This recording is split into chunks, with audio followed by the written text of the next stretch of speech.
Welcome, Melanie, to Talking Allergies, the podcast. Thank you so much for coming on. Thank you so much for having me. Melanie, do you want to talk a little bit about your allergies story? Our allergy story started just over 14 years ago now, when my twin boys were born. But at that point in time, I knew next to nothing about allergy and very, very little even about eczema. I think what was very apparent first and very obvious first to me was that the boys had some form of skin defect. So from the time they were born, but the allergy understanding of their allergy journey was still to come down the path. So that took a little bit longer for us to get our head around in some ways, to even get diagnosed and understand. They were breastfed babies, and they were somewhat failure to thrive in many ways, and had really severe eczema, which we understood the severity of their eczema really from about 3 months of age. But it was when they were about 11 months of age that the few incidences happened where we finally went to the doctor and said, oh, this has just happened. And he said, right, let's get you a referral to an allergist. And looking back on that first year, there were so many red flags that I just didn't understand, because although we have an atopic family in that we have the hay fever, we have the asthma, I don't have any food allergies, and I didn't really understand food allergies. And it wasn't until the symptoms were so obvious and scary, with face swelling and tongue swelling just from a tiny exposure, that it all came tumbling down. So we were lucky in that we actually did get into an allergist fairly quickly. And then the journey from there just felt like it went a little bit out of control for quite some time. I think as soon as we walked into the allergist's office clinic, she had a look at these two babies, and they did the skin prick test. And then she just sat down and completely turned my world upside down by saying, right, this is what we're dealing with. This is what you're going to have to do. And it was a complete shock to the system, because they had that many allergies.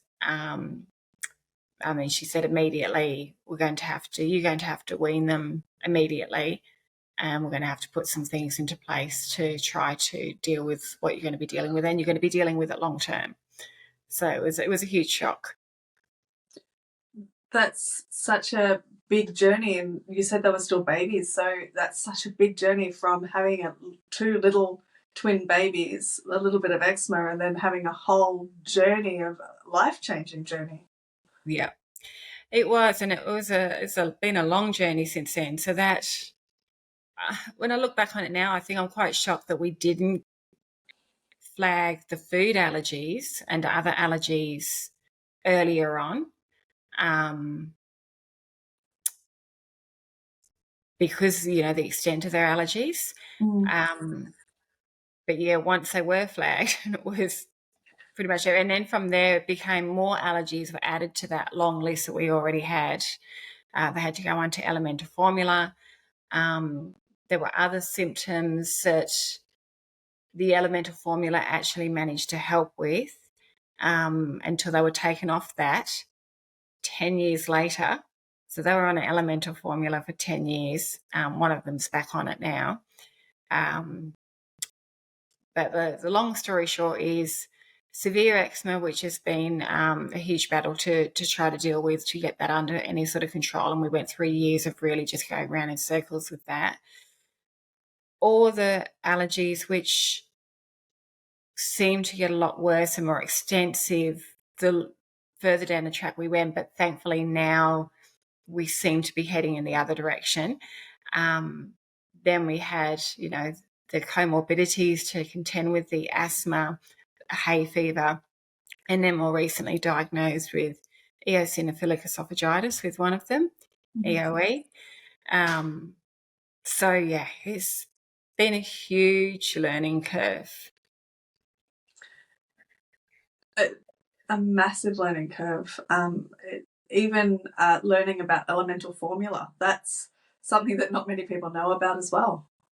Yeah, and look, that had been very much a lifesaver for both the boys for 10 years.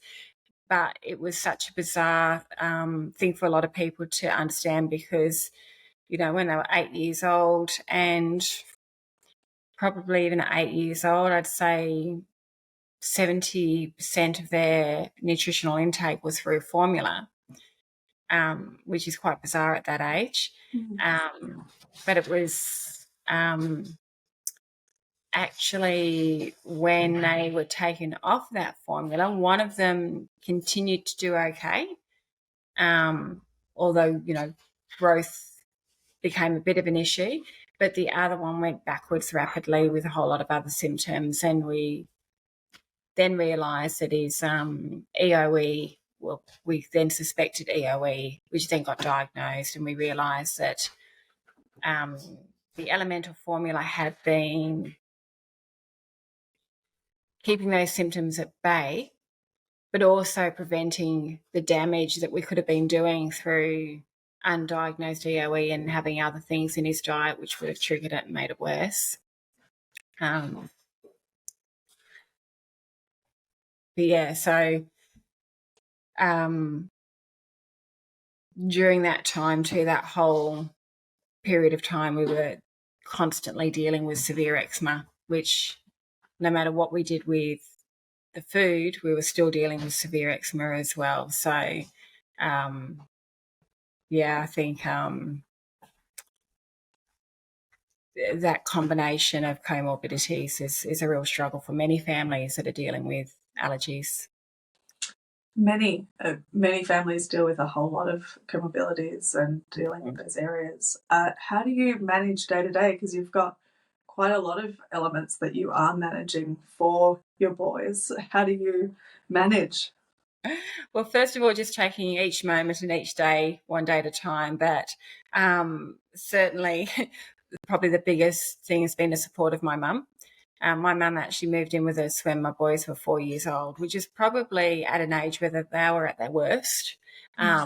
So having that immediate hands-on physical and emotional support, and it also helped that she's a registered nurse as well, so that medical support too. Having good communication with our doctors certainly helped. Our allergist, as much as it was a huge shock, and she, you know, in some ways she was quite confronting as a specialist, but in other ways she was extremely practical and helpful, and really guided us through those years and was always available. That was fantastic. And you know, GPs keeping in close contact with them as well. And then we had to add other specialists, so we did end up with a dermatologist who we have a really good communication with too, who really helped us get it on top of the eczema. And then since then, we've had a whole range of other specialists added to the mix for various different things. And just trying to juggle all that it is hard, but it is about taking one day at a time and just trying to make the most of the positives and the good moments and just breathe through the difficult moments. It's fantastic to hear that you've got such a great network of both professionals and your mum being an RN at home. That's such a big help. But it also, there's still pressure on obviously the family to coordinate everything as well as keeping track. Yes, there's a lot of coordination. It is a full-time job on its own, really. And because of the extent of their allergies, their reactions and their eczema, we thought we got them to a point where they were well enough to go to school, and we started prep a year later than we technically could have done, just to give them that extra time. But within 5 weeks, the specialist was saying their system can't handle it. So then we ended up homeschooling. So part of the way that we have also coped is by changing our whole life around them and what they've needed. They're back at school now. They went back to school at the end of year 5, and they're doing really well. But yeah, you know, we've been really fortunate. We've been able to turn our life around to meet their needs and to make it a positive experience for us as well. But that's not always, it's easier said than done in many circumstances. So, for example, those with a dust mite allergy, best not to live in a house with carpet. But if you're renting, you can't just go and rip up your carpet. And in this rental crisis, it's very difficult to find accommodation at all. So, yeah, we count ourselves very lucky despite having an awful lot of things to deal with and juggle. Well, congratulations on going into this schooling. It's such a massive step to go from going into prep and going, okay, 5 weeks, we can't do it, homeschooling and going, actually, we'd like to go back into school again. That's such a big progression for you. It is, and again, it comes down to communication. We did find a school that was willing to bend over backwards with whatever they needed. Were open to communication, open to sitting down and talking through their needs. We had our eczema school kit that we have, and we had some allergy resources, and thankfully the school was quite versed with allergies. But yeah, it all comes down to really picking and choosing the right school and making sure you have that communication. And, it's one of the things that I'm a firm believer, if you're not able to talk with your GP or your specialist or whoever it is, it's really important to find one you can talk with, because you need to have that open line. Is there anything that you would recommend someone early on in their allergy journey, so they've just found out that their kid has allergies or has eczema and doesn't really know? Yeah, definitely. With both allergy and eczema, I think the things I would recommend would be to make sure you have medical professionals that you're comfortable talking with and follow their advice. Follow the evidence-based advice, because there's an awful lot of advice, some of it very well-meaning, some of it out there to make money. There are so many people just wanting to give their opinion because they want to help or because they think they have the answer. And it can send you on this never-ending journey of trauma, really. Some of it can be quite dangerous, but a lot of it can be just quite expensive and time-consuming or upsetting. So finding the health professionals, following that evidence-based information, but also surrounding yourself with the right support network, the right support group, people who are going to encourage you and support you and build you up, not necessarily the people who just want to give you their opinion all the time. I think that's really important. And I look back on our early days of our journey with both allergies and eczema, but particularly with the eczema, the amount of products, money and time we spent chasing the wrong path. I wish I knew then what I knew now. But the other thing I have to remember as well is it's really hard to absorb that information. So even with the doctors giving you that information, or when you read the information, because you're dealing with so much, you've got to be a bit kind to yourself. And I look back on some of the mistakes I made, and I've got to remember it took me years for some of that basic information to sink in. So not being too hard on yourself when you do make a mistake or you follow the wrong path is probably another piece of advice I'd give to people. And yeah, just rest when you can.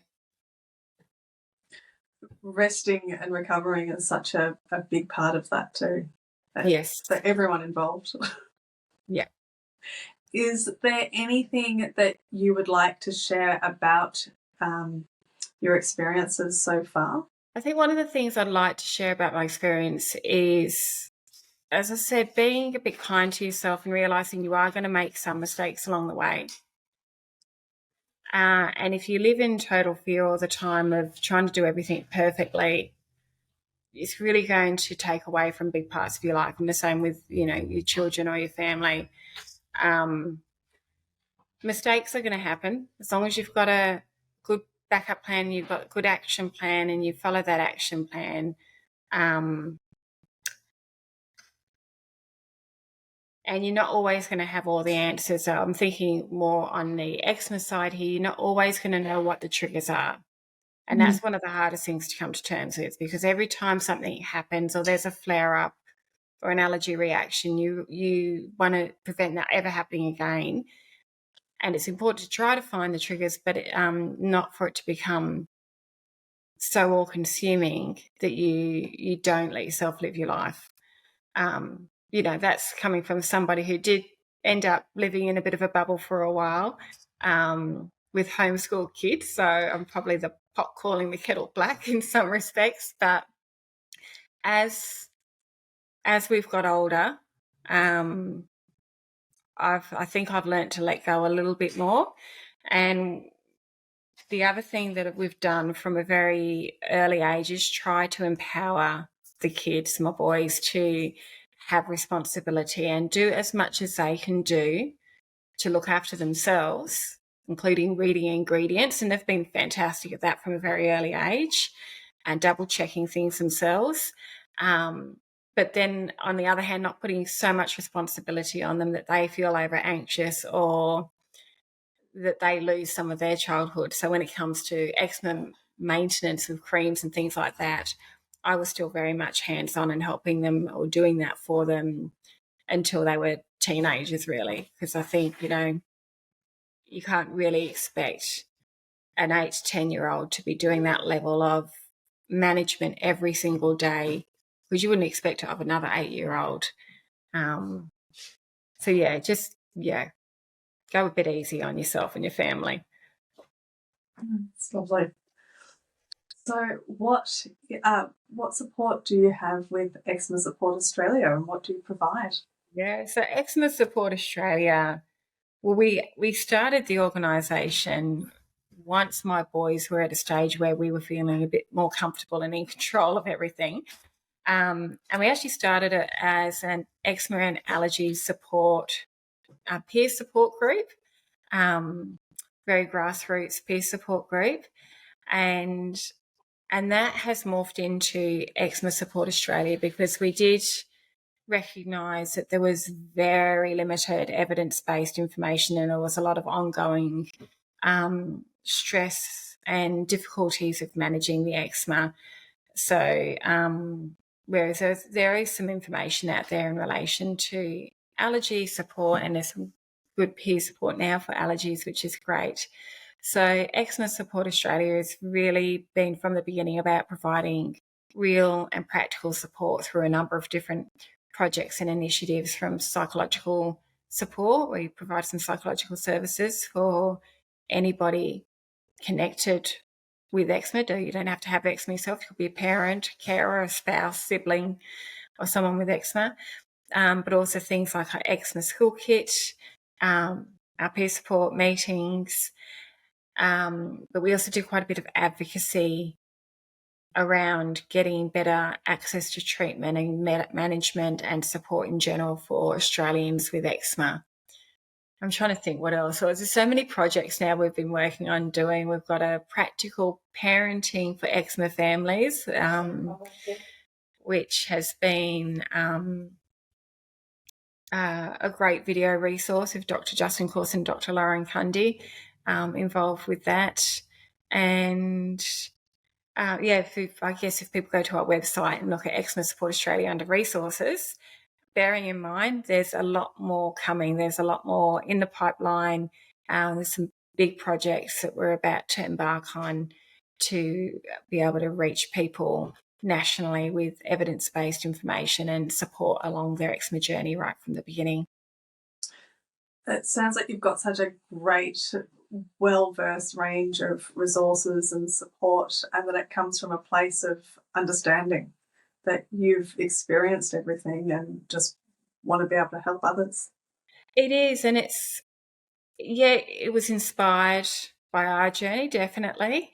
But the wonderful thing about Eczema Support Australia is it's been built through the community, and it's one of the things I'm most proud of with Eczema Support Australia is how our eczema community has come together to advocate together for more awareness and understanding, but also things like access to new treatments, and now coming together to get more long-term support across Australia for people with eczema. So having that engagement with our community and having the individuals involved every step of the way with us has been probably one of the biggest things that I'm most proud of.